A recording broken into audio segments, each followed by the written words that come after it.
Welcome to my channel USA Battle Zone. Today, I'm about to tell you a story that will shake you to your core, a story of courage, betrayal, and justice that came at a price no one could imagine. It's the story of a woman whose name the world almost forgot, because she was only ever known by her call sign Phantom Zero. But when the judge forced her to reveal that name in open court, her enemies thought they had won. They thought the silence that had protected her for years was broken forever. What they didn't know was that Phantom Zero had one last mission. The courtroom was suffocatingly quiet that morning. You could almost hear the hum of the fluorescent lights above the mahogany bench. The judge's gavel rested beside a half-empty coffee cup, and every pair of eyes in the room was fixed on the woman standing at the defense table. Her posture was straight, military straight. Her eyes were calm, unreadable. The reporters in the back whispered among themselves, "That's her. That's the one they called Phantom Zero." No one really knew who she was. For years, she was a ghost, a pilot whose missions never appeared on record, whose aircraft didn't officially exist. But that day, she was no longer in a cockpit. She was on trial, accused of insubordination, of breaching classified protocol, of disobeying a direct order. The prosecutor paced in front of the jury like a wolf circling its prey. "Your Honor," he said, voice sharp as steel, "the defendant refuses to confirm her identity. The Air Force requires transparency. The people demand accountability. She cannot hide behind a code name any longer." The judge leaned forward, his expression cold. "Major, this court requires that you state, for the record, your operational call sign." A ripple went through the courtroom. Her defense attorney looked at her, shook his head almost imperceptibly. "Don't do it." But she knew there was no other choice. She exhaled, slowly, her lips parted, and in a voice barely above a whisper, she said, "Phantom Zero." The word hit the room like an explosion. The prosecutor smirked, finally. But across the courtroom, a man in uniform, a colonel with polished medals gleaming across his chest, paled visibly. He had heard that name before. Once, in a classified debriefing, years ago. The name belonged to someone who was never supposed to exist. Someone who knew the truth about an operation buried so deep, it was meant to die with the people who carried it out. The story began 7 years earlier, over the skies of northern Syria. Phantom Zero was flying a black project prototype, the X-97 Ghostock, a stealth aircraft so advanced it didn't officially exist. Her mission was simple: provide overwatch for a special ops extraction team pinned behind enemy lines. But the operation went wrong. Intel was faulty. The enemy was waiting, and before reinforcements could reach them, 12 American soldiers were killed. Command tried to cover it up, calling it a communications failure. But Phantom Zero had the data, the real recordings, the intercepted transmissions, the evidence that proved it wasn't a mistake. It was sabotage. The colonel in that courtroom, Colonel Mason, had been the commanding officer of that mission. And he was the one who gave the order to stand down, even when he knew the men on the ground were still alive.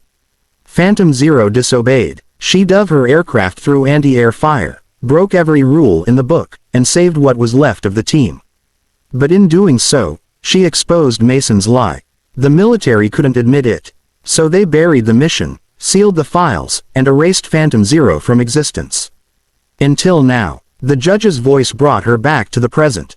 "Major, are you aware that revealing classified operations is a violation of federal law?" "Yes, Your Honor," she said quietly. "And yet you claim this was done to protect your team." "No," she said, her gaze flicked toward Colonel Mason.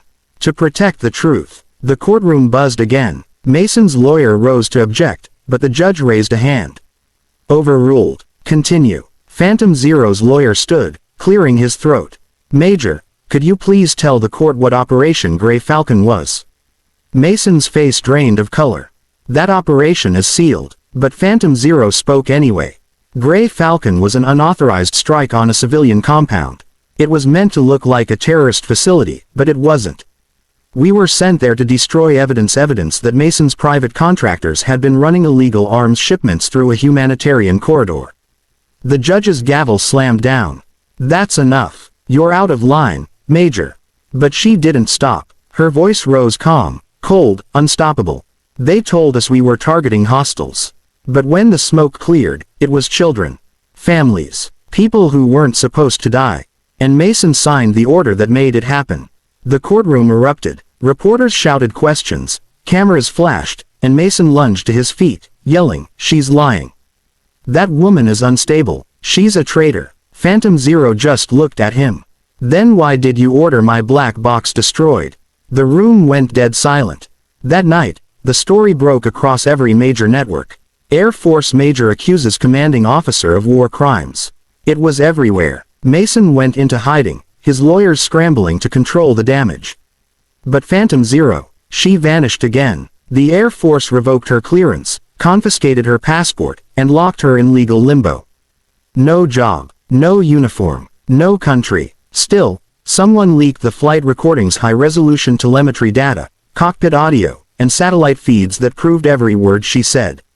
And all of it was signed with a single name. Phantom Zero. The files went viral within hours.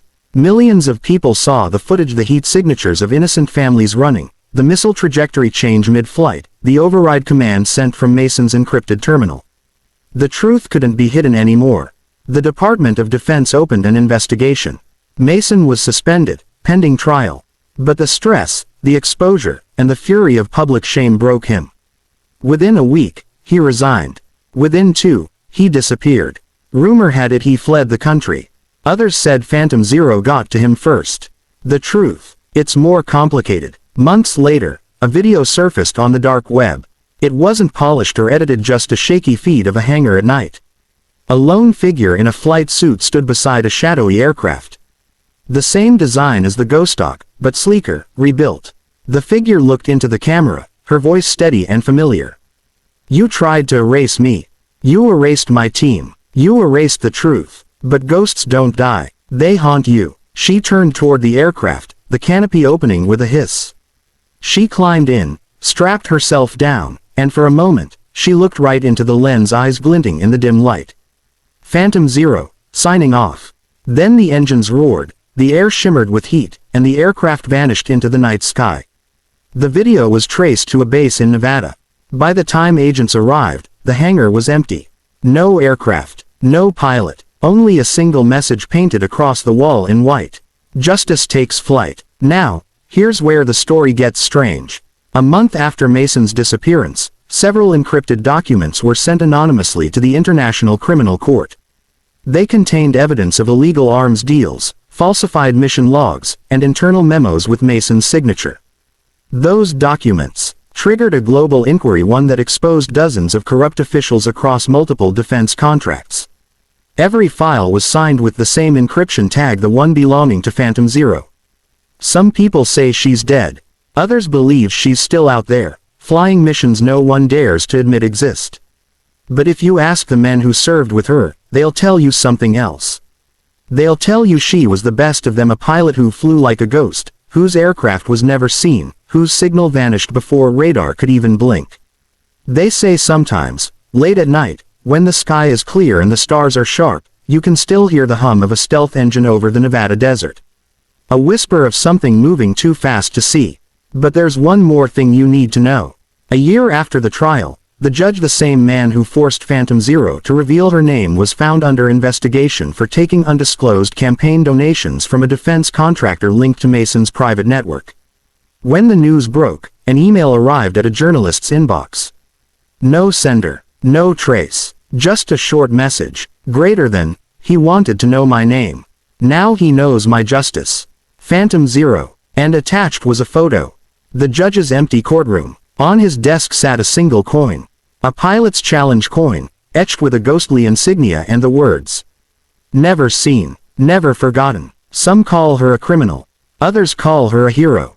But one thing is certain: Phantom Zero destroyed not just a man's career, but an entire system built on lies. And maybe that's why her story matters. Because sometimes, the ones who disappear aren't running away, they're watching. If you look closely, you can still find traces, encrypted signatures in satellite feeds, ghost transmissions picked up by amateur radio scanners. A phantom signal, repeating every year on the anniversary of the Gray Falcon mission. 3 bursts, a pause, then one long tone. To the untrained ear, it's just static. But to those who know the code, it says one thing. Greater than, I'm still here. And every time it happens, The veterans who once served with her gather in silence, lift their glasses, and whisper the same two words. Greater than, Phantom Zero. Because heroes don't always wear medals. Sometimes, they wear scars. Sometimes, they're erased from the record so the truth can live on. And sometimes, just sometimes, the ghost comes back to finish the mission. This has been a story of courage, betrayal, and the haunting legacy of justice that refuses to die. If you believe in the unseen heroes, those who fight not for glory, but for truth, then share this story. Let her name live, not in the files they buried, but in the hearts of those who still believe in honor. Because legends like Phantom Zero don't fade. They fly. Thank you for watching, my friends. This is USA Battle Zone, where we honor the unseen battles and the warriors who fight them. If this story moved you, if it made you think, made you feel something, then please, like, comment, and subscribe. Because the next story might just be the one they don't want you to hear. And until then, keep your eyes on the skies. Phantom Zero signing off.